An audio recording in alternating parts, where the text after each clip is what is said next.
Witchlings, welcome back to my channel. It's me, your local chaotic witch hunt. And today is another video in the So You Want To series that I started a little while ago with the Saints. Now we are doing So You Want to Start Spirit Work. This is kind of like a 101 for working with spirits. And you know, it's spooky season. People are like, I want to talk to the ghosties. Firstly, be nice. That's kind of a joke, but also not.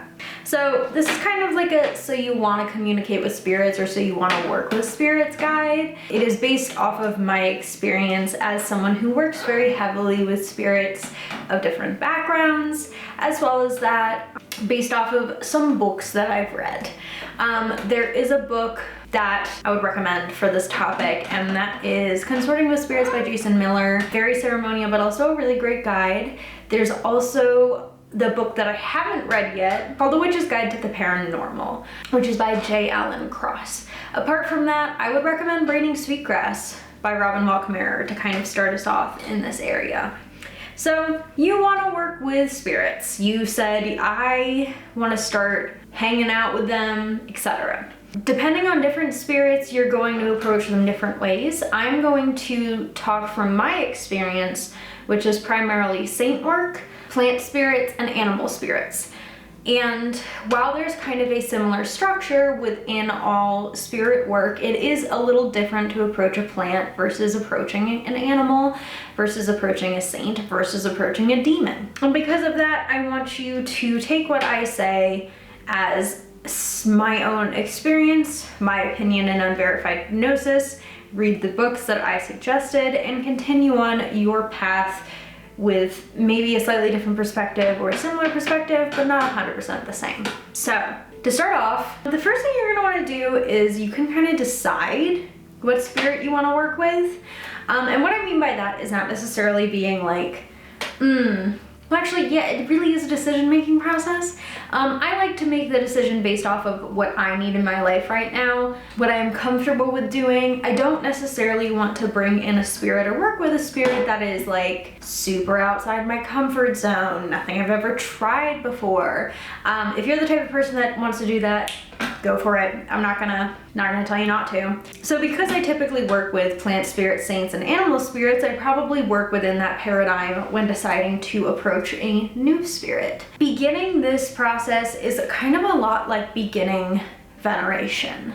After you've decided what spirit you want to work with, or you feel as though there is a spirit kind of calling out to you and saying, you want to work with them, you're feeling pulled to them for whatever reason, you're gonna just kind of say hi, say hello, and begin the process of veneration. Before you do any type of working with a spirit, I recommend, forming a relationship with them first, which takes time, which is why I tend to not go outside of the spirits that I already work with very frequently. It's genuinely because I already have established relationships with these spirits that I work with frequently, like the saints, the animals, and the plants. So I'm not gonna go out of my way and try to make a completely new relationship with someone when a spirit that I already am familiar with may benefit me more. However, once again, totally up to you. Consorting with Spirits by Jason Miller talks a lot about building a relationship, as well as that talks about methods in which there is no built relationship. You bind a spirit, an entity, to doing your will. I prefer the relationship process, and so does Jason Miller, so that's saying something. But it really is up to you if you want to summon something or demand that it do something for you. That's your prerogative. Just always give something in return. Something to keep in mind is spirit work, in my opinion, is always very transactional. Even when I have an established relationship with the spirit already, like my familiar or the spirit of the fox, familiar less so, but the spirit of the fox, spirit of the rabbit, or a saint, if I'm asking them to do something for me, I'm going to offer them something in return. You can, and you probably will, have spirits throughout your practice that maybe they don't want a lot in return, But I have found that even with spirits that I've been working with for years or a very long time or had around for a very long time, there's always a little bit of like, if you help me with this, I'll give you this. That's my opinion and my experience. It's completely fine if you have something in return.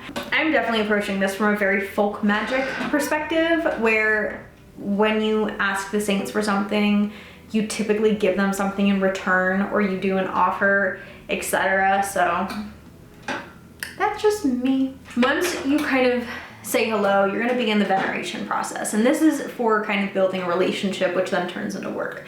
Building a relationship, to me, is a lot of venerating, maybe setting up a space for them, connecting with them in whatever way you find appropriate. Veneration is so specific to the practitioner and is so different for every practitioner that I can give you some tips or some things that I do, but it's totally fine if you go in a completely different direction. So venerating can look very different for everyone. How I venerate my spirits is I like to set up a space for them on my altar. If they are a plant, I will try to obtain either a live version of them or a dried up version of them. And when I say dried up, it literally doesn't need to be like fancy. You can, if you're trying to connect with rosemary, go to the store and get some dried rosemary from the kitchen herb aisle.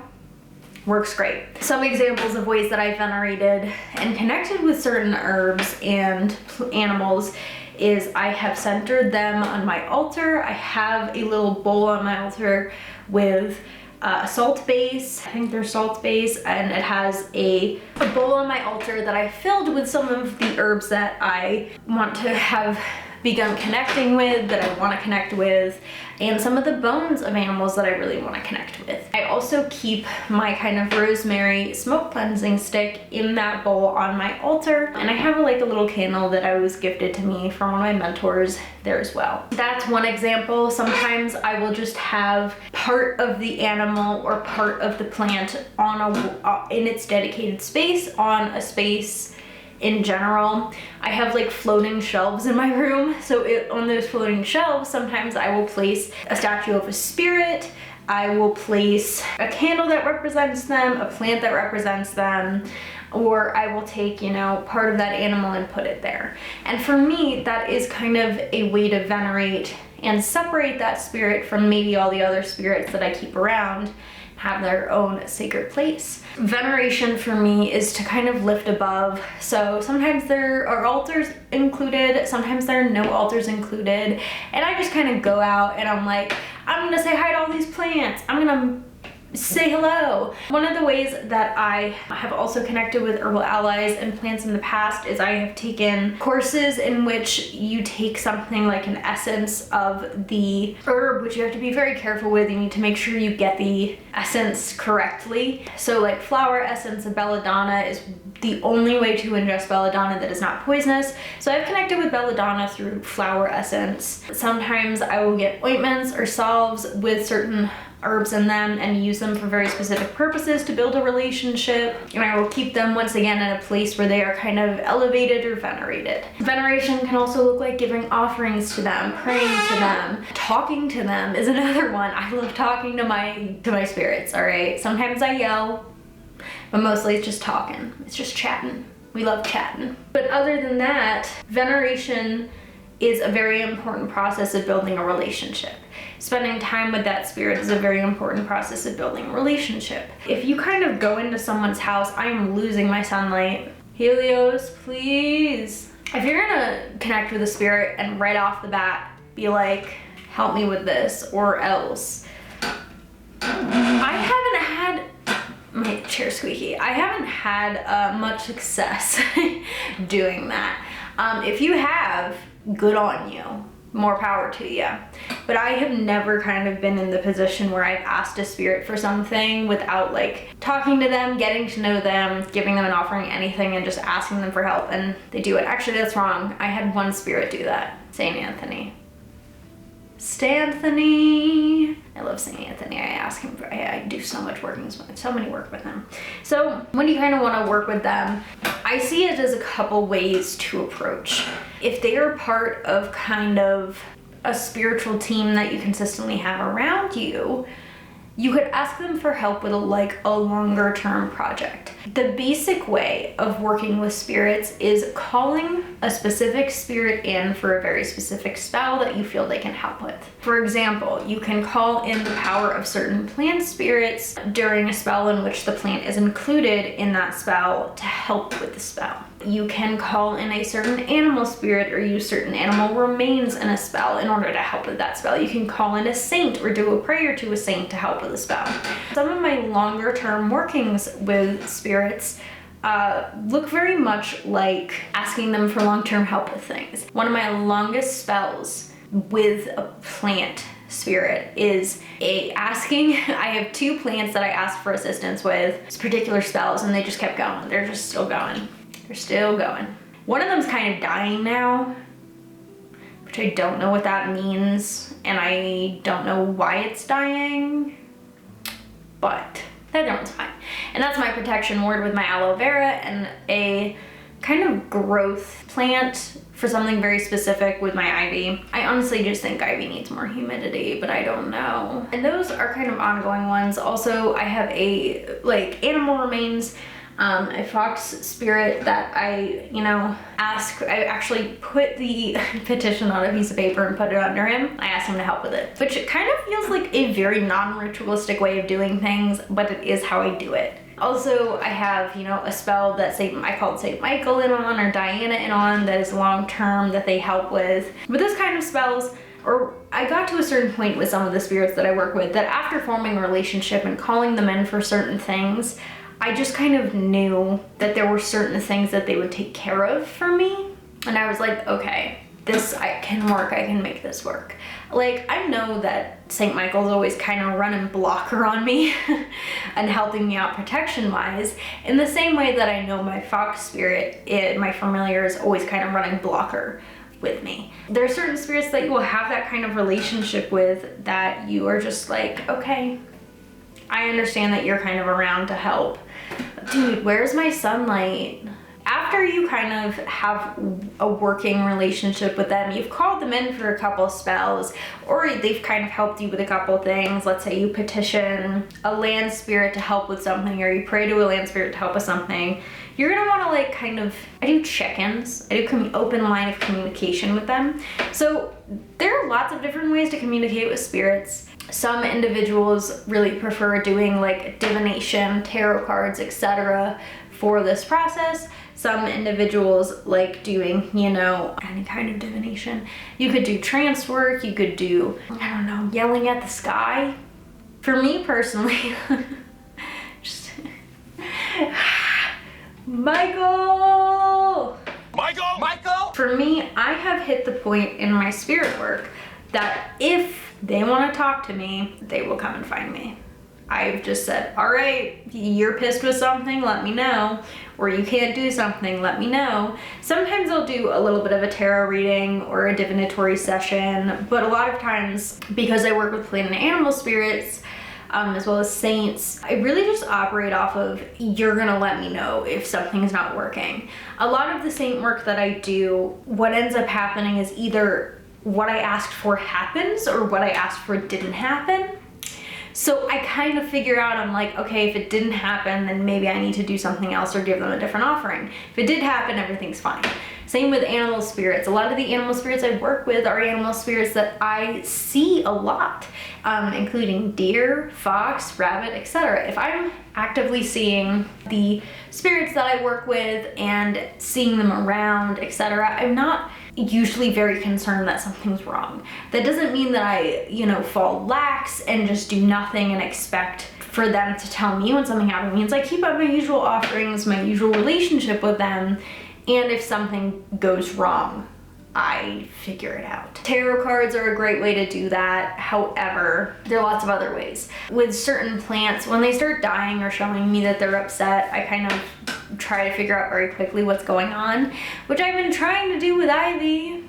No, I can't figure it out. The leaves are just dying. If anyone knows what's happening, let me know, because I don't fucking know. If you call in a spirit for a spell and the spell, leaves behind certain wax remains, etc., you can read that for help on how the spell's gonna go with the spirit you called in. You can also just ask. I know it sounds weird. Sometimes I just ask the land or the plant I'm working with or the animal I'm working with. I'm like, are we good? And I go based off vibes, or I wait for them to show me a sign that we're either good or not good. I feel like the way that I approach spirit work is so non-ritualistic. I just kind of have gotten used to, I know the spirits are around, I know they kind of follow me around, I just kind of hang out and I will figure it out if something's wrong. That's just where I stand. Like I said, Consorting with Spirits, The Witch's Guide to the Paranormal are great resources. I liked both of those. I haven't read A Witch's Guide to the Paranormal. I liked Consorting with Spirits as a way to kind of approach spirit work if you have never approached spirit work before. Jason Miller also talks about protection in his first book, Protection and Reversal Magic. I will not discuss like protection against spirits here because I'm hoping this assumption pays off. I'm assuming that if you want to approach spirit work, you're approaching it after you've already had a little bit of protection set up. Spirits are really different than deities. Deities have histories of being worshipped by people of all ages and all different places. Spirits are a little different. Even if you're calling on the most benevolent spirit in the world, it's still always nice to just have a little bit of protection in case the wrong spirit answers. Like you're walking up to a house full of college guys and you know this one college guy that's really, really nice and would never harm you. But when you knock, you want to make sure you know his name. And you also want to make sure you have pepper spray in your back pocket if one of the other college guys answers the door and thinks that you want him. I can't believe I just used a frat boy metaphor for spirit work. I think it works though. Like, I hope that makes sense. But it's kind of, I am the king of metaphors to understand things that may be difficult to understand. Of course, spirits, if you're if you bought a plant and you're working with the spirit of that plant, there's gonna be a lot less you need to be concerned about that protection-wise. So it really depends on the practitioner and what spirit they're calling in. If you're going out of your way and doing a ritual to summon a demon, I would recommend making sure you have just a little backup plan. Same thing with saints, all right?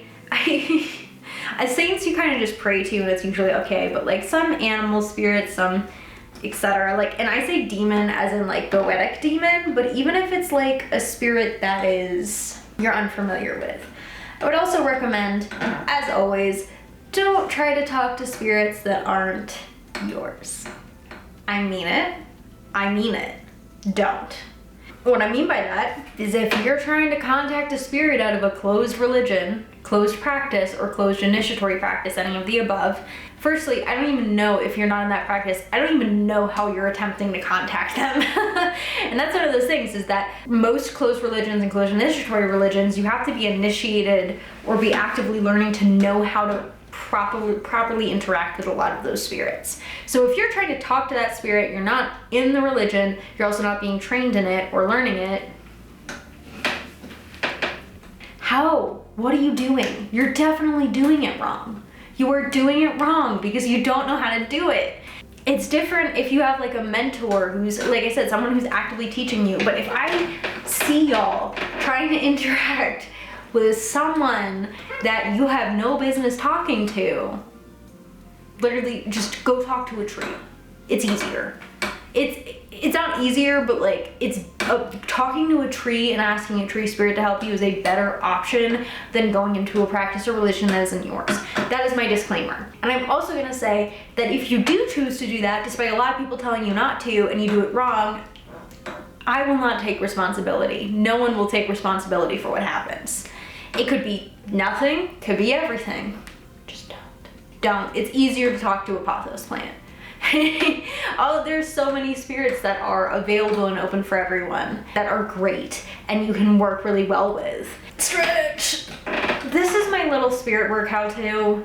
I was going off of nothing here, but I will tag the books that I mentioned down below. There are other books definitely about spirit work that I haven't read or haven't seen. So if you know of one that you really like, they're like, this is a great way to approach spirits, leave it down below in the comments. I would love to hear about it.